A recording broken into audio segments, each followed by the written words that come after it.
2025년 그 해가 왔다. 이 나라는 가장 어두운 해를 맞이했다. 여러분, 요즘 이상하리만큼 거대한 사건들이 줄줄이 터지고 있지 않나요?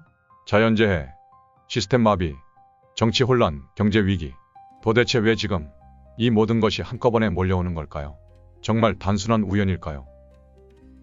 2025년, 많은 예언가들이 이 해를 심판의 해, 검은 계절의 시작, 혼돈의 해, 대변이의 해, 그리고 타너스님은 100일간의 어둠이라 경고하고 있습니다. 2025년 대한민국은 끝없는 혼란의 소용돌이에 빠져 있습니다. 거대한 산불은 전국 곳곳에서 발생하며 도심 한복판에서 싱크홀이 생겨납니다. 그러나 더 무서운 건 눈에 보이지 않는 공격입니다. SKT 통신망 해킹으로 대한민국의 통신과 금융, 일상생활까지 무너졌습니다. 정치는 더욱 깊은 어둠으로 빠져들고 있습니다. 대통령 탄핵 사태로 지도자는 사라지고 나라 전체가 분열되고 국회는 아비규환입니다. 거리엔 분노한 시민들이 가득하고 곳곳에서 폭력과 충돌이 벌어집니다. 경제는 위태롭습니다. 미국의 관세 보복으로 수출은 막히고 기업은 줄도산 위기에 처했습니다. 부동산 시장은 붕괴했고 자영업자들은 임대료와 대출에 짓눌려 가게 문을 닫고 있습니다. 서민들의 삶은 한계점에 다다랐습니다. 물가는 천정부지로 오르고 쌀과 채소는 금값이 되었으며 한 끼 밥상이 위협받고 있습니다. 일자리는 사라지고 청년은 절망 속에서 이민을 고민합니다. 의료 시스템도 무너지고 있습니다. 병원 예약은 수개월을 기다려야 하고 응급실은 더 이상 응급하지 않습니다. 약은 품절되고 중환자실은 포화 상태입니다. 국민연금은 고갈 경고를 받았고 노후는 불안이라는 이름의 그림자가 되었습니다. 그리고 출산율, 세계 최하위. 이제는 아이를 낳지 않는 것이 아니라 낳을 수 없는 사회가 되었습니다. 사람들은 더 이상 사는 것을 선택하지 않습니다. 삶을 스스로의 손으로 포기하고 있습니다. 모든 방향에서 모든 형태의 재난이 이 순간에도 우리에게 다가오고 있습니다. 이 모든 것이 정말 우연일까요? 아니면 예고된 어둠의 시작일까요?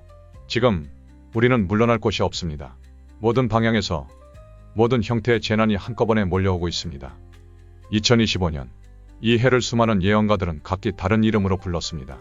심판의 해, 혼돈의 해, 검은 계절의 시작, 대변이의 해, 그리고 타너스님은 이 시기를 100일간의 어둠이라 명명했습니다.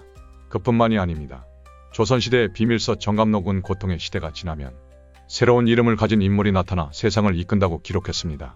프랑스의 예언자 노스트라다무스는 빛이 사라지고 진실이 가려지는 해가 온다고 했습니다. 지금 우리가 목격하는 이 혼란, 이 모든 것이 예언과 겹쳐진다고 느낀 적 없으셨나요?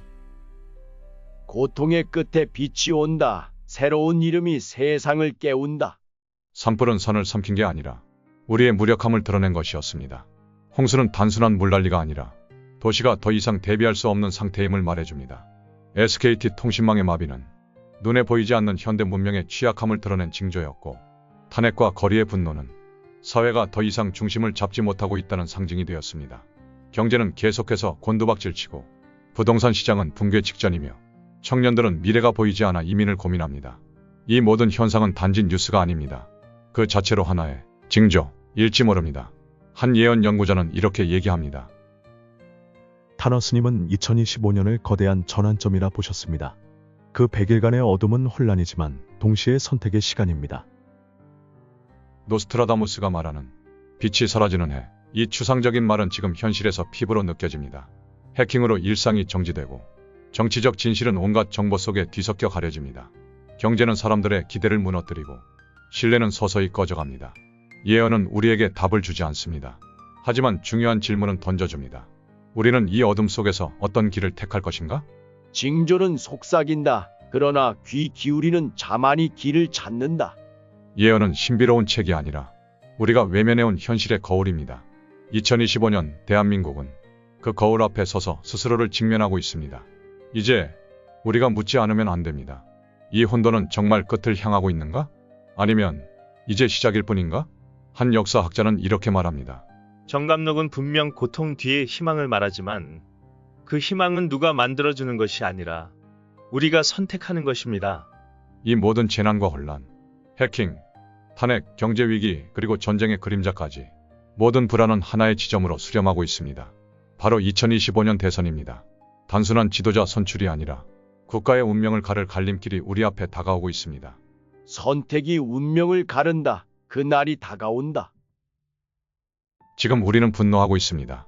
하지만 그 분노가 우리를 하나로 모으지 못한다면 우리는 더욱 약해질 수밖에 없습니다. 과연 대선은 우리에게 희망의 시작이 될까요? 아니면 더 깊은 밤의 문을 여는 열쇠가 될까요? 대선은 두 얼굴을 가졌습니다.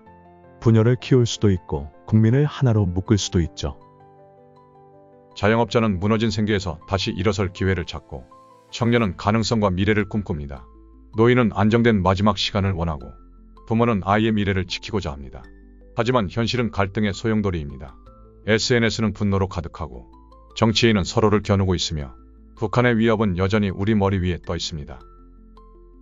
갈림길의 선자여, 너의 손이 빛을 부를지 어둠을 부를지. 정감록은 결과를 예언하지 않습니다. 그 대신 우리가 어떤 선택을 하느냐에 따라 미래는 언제든 달라질 수 있다고 말합니다. 2025년 대한민국은 그 선택의 무게를 짊어지고 있습니다. 이제 우리는 질문해야 합니다. 이 모든 혼란과 시련은 새로운 시대를 부르는 소리일까요? 아니면 더 깊은 절망으로 가는 길목일까요? 우리는 종종 예언을 믿지 않습니다. 그것이 허황되거나 너무 멀게 느껴지기 때문이죠. 하지만 때로는 가장 두려운 진실은 너무 가까이에 있어서 우리가 외면하는 것인지도 모릅니다. 타너스님은 100일간의 어둠 이전에 이미 수차례 경고를 남기셨습니다. 한국은 기술 문명에 지나치게 의존하고 영혼의 길을 잃을 것이라고 말했습니다. 노스트라다무스는 하늘에서 검은 신호가 떨어진다고 예언했습니다. 우리는 그것을 문자 그대로 번역해왔지만 혹시 그 말은 정보의 폭주와 조작, 알고리즘이 만든 진실의 붕괴를 의미하는 건 아니었을까요? 정감록 속 예언자는 사람들이 서로를 의심하고 이웃을 적으로 보게 될 때 나라가 기울기 시작한다 고 전했습니다.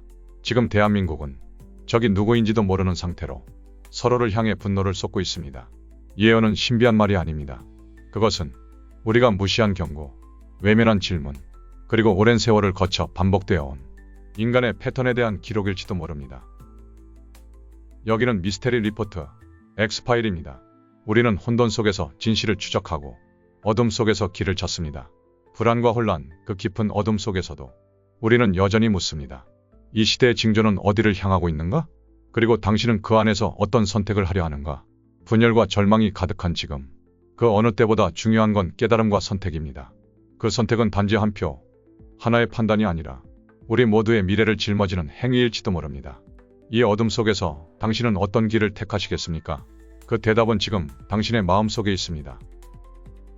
이 영상이 의미 있었다면 좋아요, 구독, 알림 설정으로 함께 해주세요.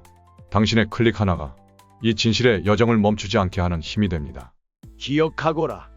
빛은 언제나 어둠을 통과한 뒤에 온다.